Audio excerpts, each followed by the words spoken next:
Welcome to Cyber Talks, where we discuss all things cyber in short. We'll share real stories, practical insights, and exciting tips based on our experiences and expertise. Let's start. I'm Max, a cybersecurity expert at Cy. Today, we will talk about mitigation planning from two perspectives. From the perspective of attack routes and from the perspective of lists.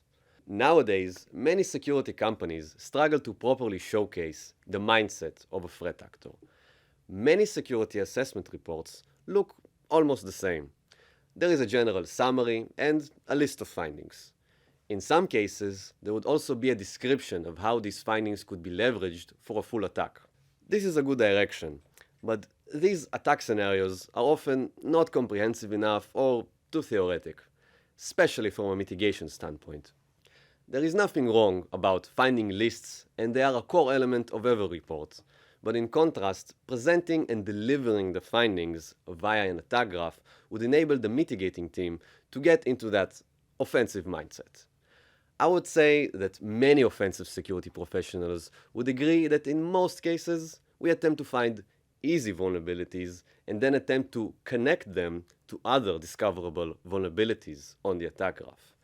The further we go on an attack graph, the closer we get to the organization's crown jewels. I'll explain. Let's take, for example, a hummus factory. It has an internal network, and somehow the offensive team found out that a web server with a secret hummus formula is vulnerable to a critical vulnerability. But in order to exploit it, the offensive team would need to have a network access to it. In this case, the offensive team may pause its current efforts and allocate all of its resources into researching how it would get that internal network access, as it might be shorter and easier to compromise that secret formula, the crown jewels. An offensive team may explore different options, such as they can send a link to a connected user or endpoint to activate the exploit, such as an SSRF, CSRF, or an XSS attack, or attempt to find and compromise servers that have a network connection to the server with the secret formula. This may include servers that seemed less valuable at first to the offensive team. This can be an exposed development environment or an internet-facing legacy web application. That's the offensive team's game plan. Attempt to find vulnerabilities quickly and attempt to connect them until they get to that secret formula. That is from the offensive part. What about the post-assessment phase? What would be the main game plan for the remediation team? The remediating team can support the offensive team to discover additional attack paths. But there are other questions to be answered.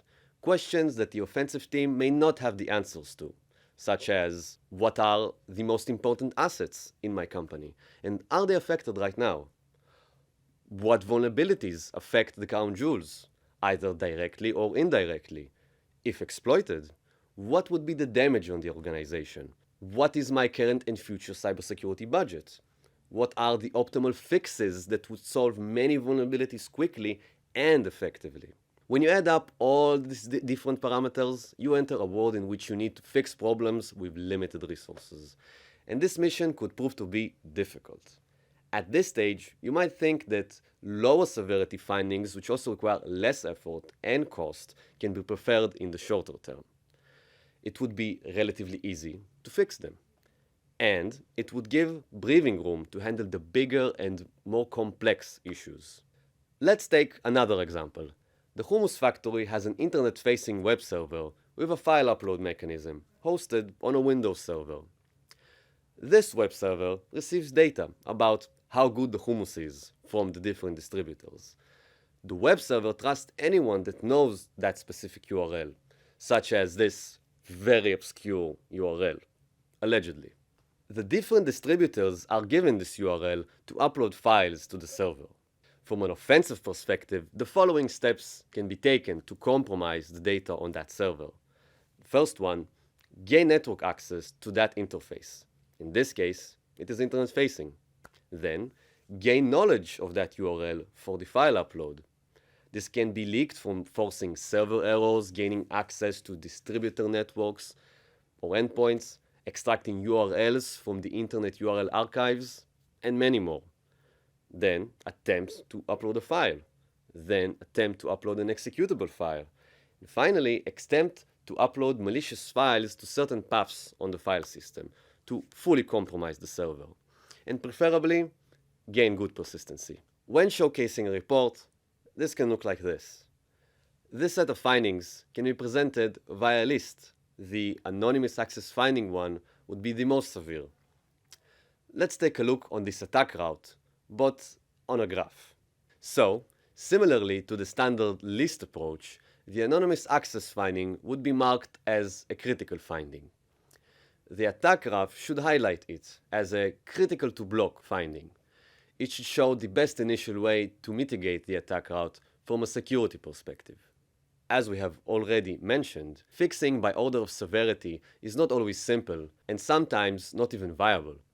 Sometimes it would require a lot of time and money for remediation of a specific finding. Thus, we can use a modern, business-oriented approach. In this approach, we can first start with findings on the attack route that require minimal resources. In this case, this could be the file upload validation fixes, like the unrestricted file upload or the path traversal vulnerability. This way, we can start with the fast and practical, then approach the complex with more thought and care. It might not be the best initial solution from the security perspective, but it might be the best initial solution for you from the business perspective. To summarize, to gain a more mature security posture, severities and technical details given in a list are not the only values that are important to consider. It's also the amount of effort and money the organization can invest within a certain time frame to become more resilient, which is exactly why an attack graph is to be considered as the main tool for mitigation prioritization. We done? Okay. Thank you for joining our Cyber Talk. See you next time.